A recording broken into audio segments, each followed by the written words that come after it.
Continuando con nuestro módulo 2, lo que son las necesidades educativas especiales, hoy pasaremos a lo que es la unidad 3 y veremos lo que son las necesidades educativas especiales transitorias. Estas son las que se van a efectuar en algún momento del proceso formativo educativo. En ellas vamos a poder observar dos tipos de trastornos o dificultades. Primero, el trastorno específico del lenguaje y posteriormente veremos lo que son las dificultades de aprendizaje. Cuando hablamos de trastorno específico del lenguaje, vamos a ver que nos referimos a la adquisición del lenguaje en niños que no tienen ningún problema de tipo neurológico o alguna pérdida auditiva. La presencia de este trastorno se va a ver asociado generalmente con dificultades en el proceso de la interacción con el entorno. Vamos a tener también dificultades en el proceso del rendimiento escolar. Vamos a ver que estos niños se aíslan y vamos a ver que puede generar también un retraso en el desarrollo cognitivo. ¿A qué se deben? ¿Cuáles son las causas del trastorno específico del lenguaje? Bueno, este se encuentra asociado generalmente a un vínculo genético. Se dice, en la literatura se menciona que es probable que estos niños con ese trastorno específico tengan padres o hermanos que han tenido también estas dificultades o estos retrasos en el proceso del habla. ¿Cuáles son los síntomas que generalmente vamos a observar en estos niños con algún trastorno específico del lenguaje? Vamos a ver que el proceso de la adquisición del lenguaje hasta los 2 años se ve limitada en estos pequeños. Generalmente a los 3 años, cuando ya hablan, pero su lenguaje no es fluido, no se entiende lo que pronuncian. A medida que crecen también vamos a ver la dificultad de que no pueden retener o aprender nuevas palabras y no usan la conversación fluida. También vamos a ver dificultad en que ellos no usan verbos. Para los 5 años vamos a ver errores comunes donde el niño omite la S al final de los verbos. También no pronuncian bien los verbos, la terminación de los mismos. Y generalmente sus preguntas con los verbos auxiliares con el ser o hacer, no van a estar muy relacionados. Cuando hablamos del diagnóstico de un trastorno específico del lenguaje, vamos a ver primero quiénes son los que van a ir detectando o dándose cuenta de estos casos que se van a presentar. Generalmente va a ser el papá o la mamá quien va a darse cuenta que su niño no está produciendo la cantidad de palabras o no está teniendo un lenguaje fluido, o bien también puede ser un maestro. Para tener un diagnóstico claro y específico, vamos a recurrir a un fonoaudiólogo o a una terapista del lenguaje, quien determinará la capacidad que tiene el niño para poder construir frases, para poder ver el uso correcto de las palabras, para ver cuán amplio o reducido es su nivel de vocabulario y para ver la calidad que usa en su lenguaje.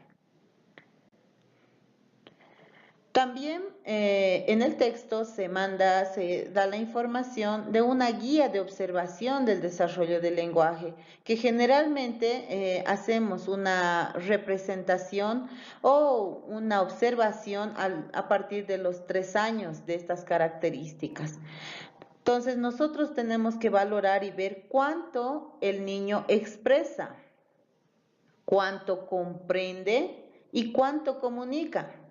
porque sabemos que el desarrollo del lenguaje va a ir en función también al área cognitiva. Entonces, el niño va a expresar, va a comprender y va a comunicar todo lo que tiene como estímulo de acuerdo a su contexto.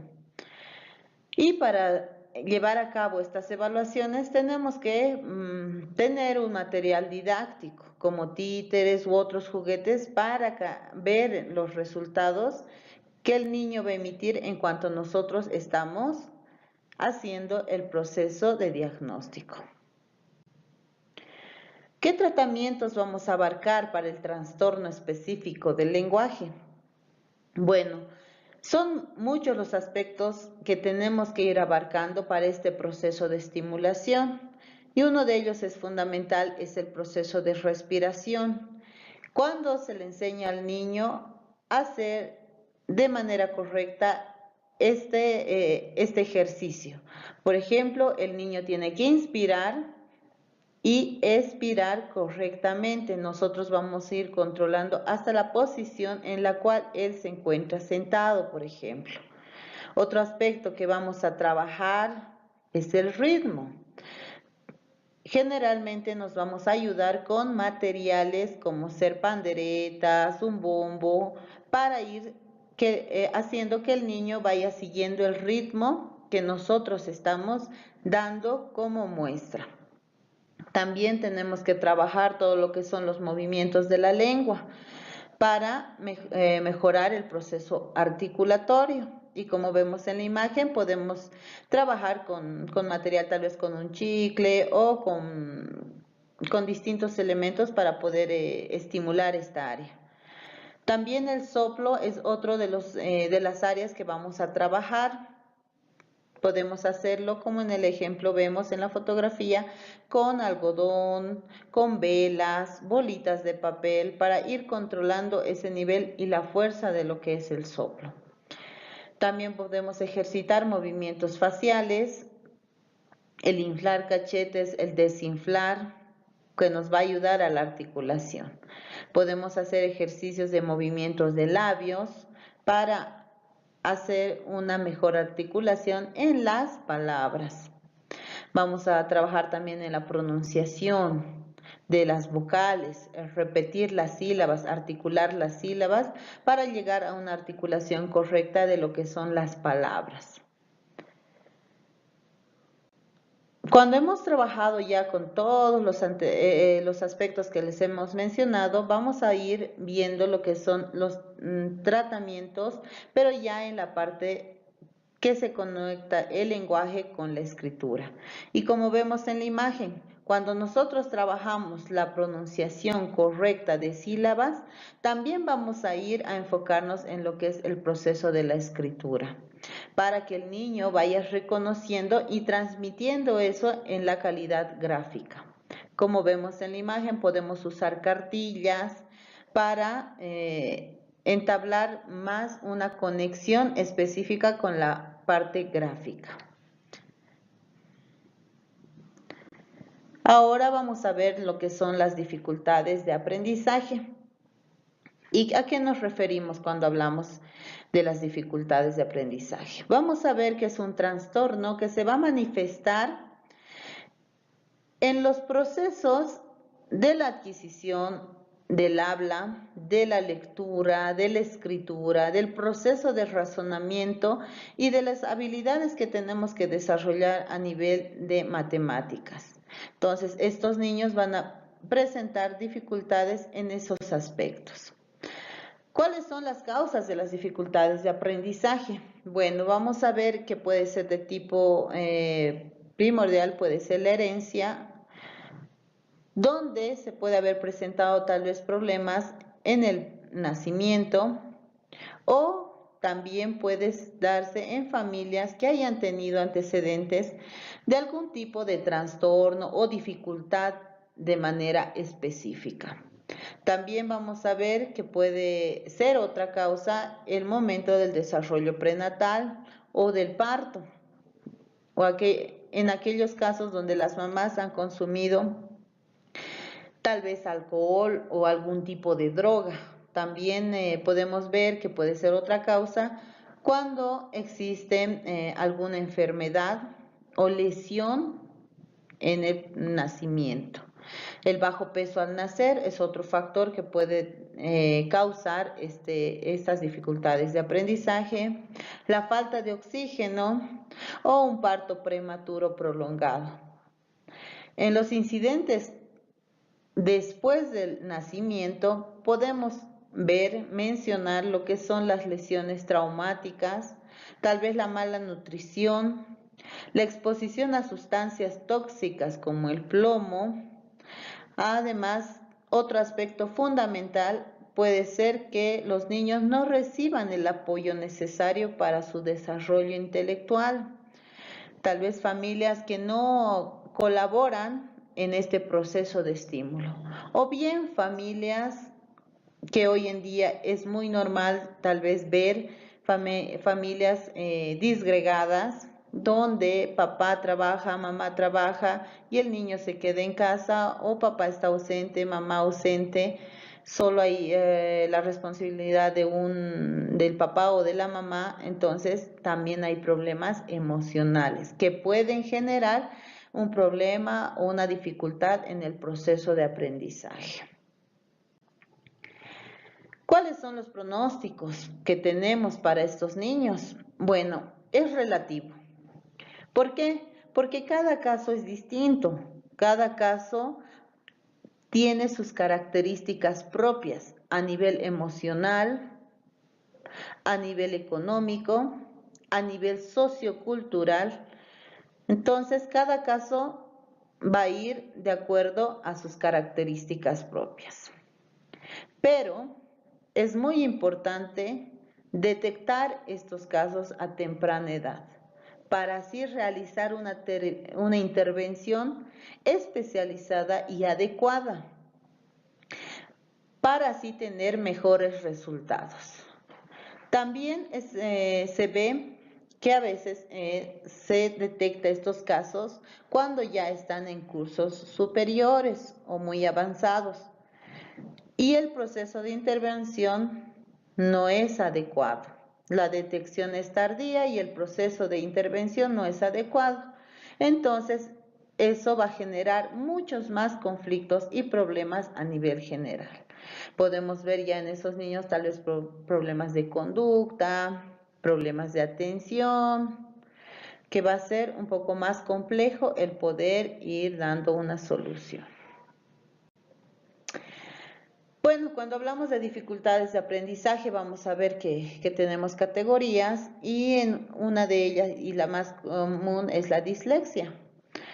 ¿Y qué es la dislexia? La dislexia es la dificultad en el aprendizaje cuando el niño adquiere el proceso de la lectura y la escritura. Los errores frecuentes que vamos a observar en lo que es el proceso de la escritura es que el niño va a ir haciendo rotaciones en la escritura, inversiones, va a tener confusiones, va a omitir algunas letras o va a agregar algunas. Y esto se va a distorsionar en el proceso de la escritura. En el proceso de la lectura va a tener una lectura lenta, muy dificultosa, no se va a comprender lo que lee. ¿Por qué? Porque generalmente van a tener una lectura silábica, no una lectura que va a ir paulatinamente de acuerdo a lo que queremos comprender. ¿Y qué vamos a trabajar en un caso de dislexia? Bueno, nosotros tenemos que ir abarcando lo que son los ejercicios sensoperceptuales y motrices, los ejercicios de dominio y esquema corporal, ¿no? Ritmo, es muy importante trabajarlos en estos niños. La coordinación visomotora, tenemos que también desarrollar con estrategias el área del lenguaje. Tenemos que fortalecer la estructuración de espacio y tiempo. Tenemos que canalizar un proceso de iniciación de lectura y escritura, o sea, un proceso de reeducación, un proceso de atención a estas pautas por el hecho de que los niños que presentan este tipo de problema, de dificultad, Van a generar también problemas en su atención y memoria. Van a tener problemas en la lateralidad y nosotros tenemos que trabajar en ese sentido, dándonos estrategias, brindando distintas actividades con el fin de mejorar estas áreas para mejorar el proceso de la lectura y escritura.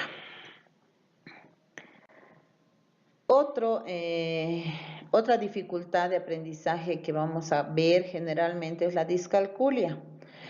Y esta va a hacer referencia a las dificultades del procesamiento numérico y también del cálculo. En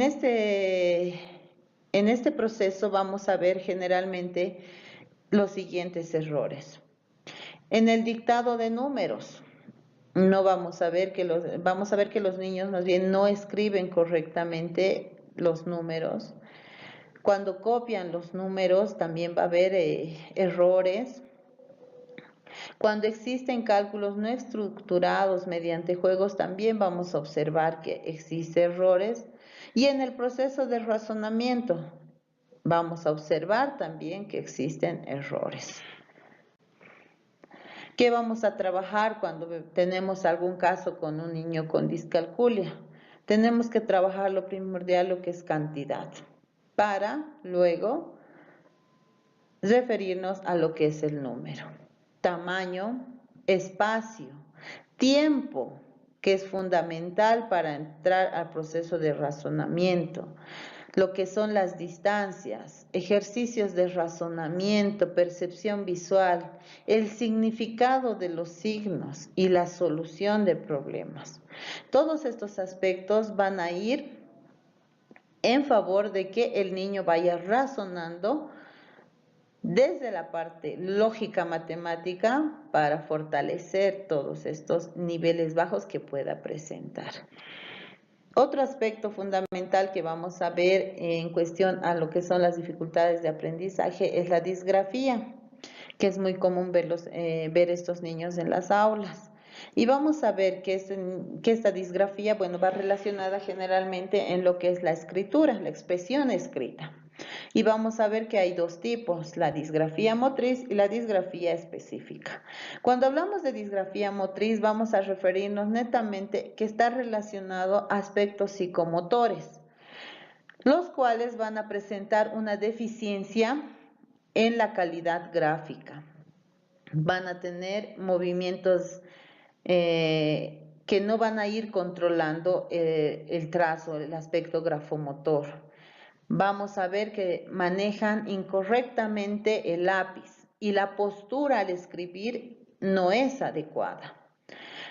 En la disgrafía específica vamos a ver que el niño tiene dificultades para reproducir las letras y las palabras, pero esto es debido a una mala percepción de lo que son las formas, el espacio, el tiempo, el ritmo, que es muy distinto a lo que es la disgrafía motriz. ¿Qué vamos a trabajar ahora con estos niños que presenten este tipo de dificultad?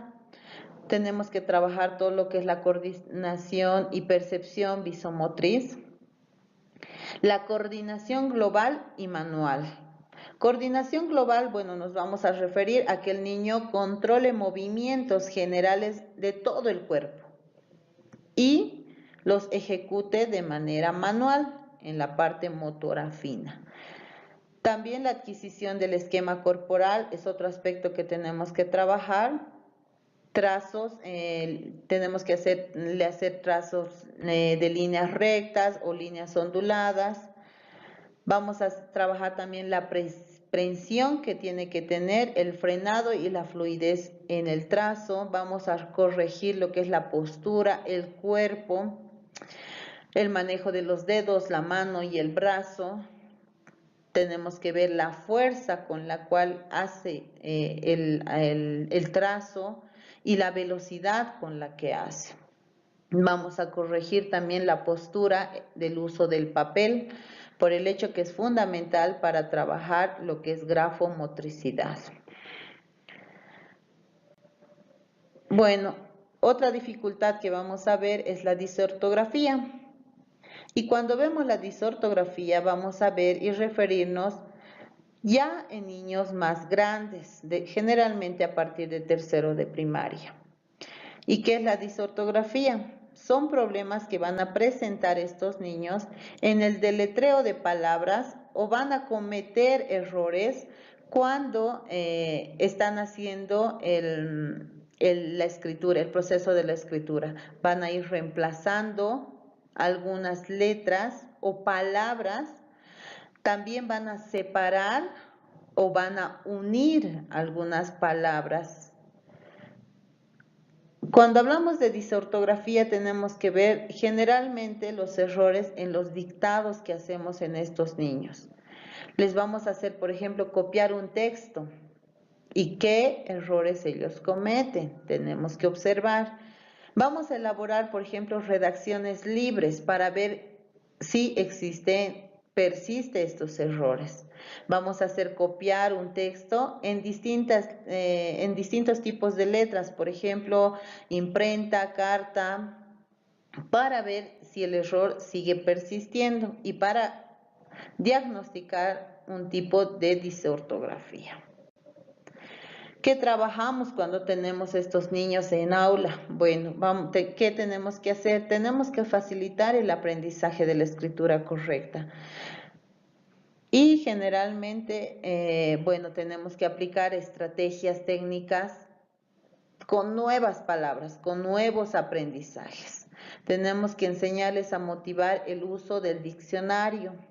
También tenemos que tener constante revisión de las producciones que ellos hacen y ampliar el vocabulario gráfico para tener un mejor proceso en la escritura.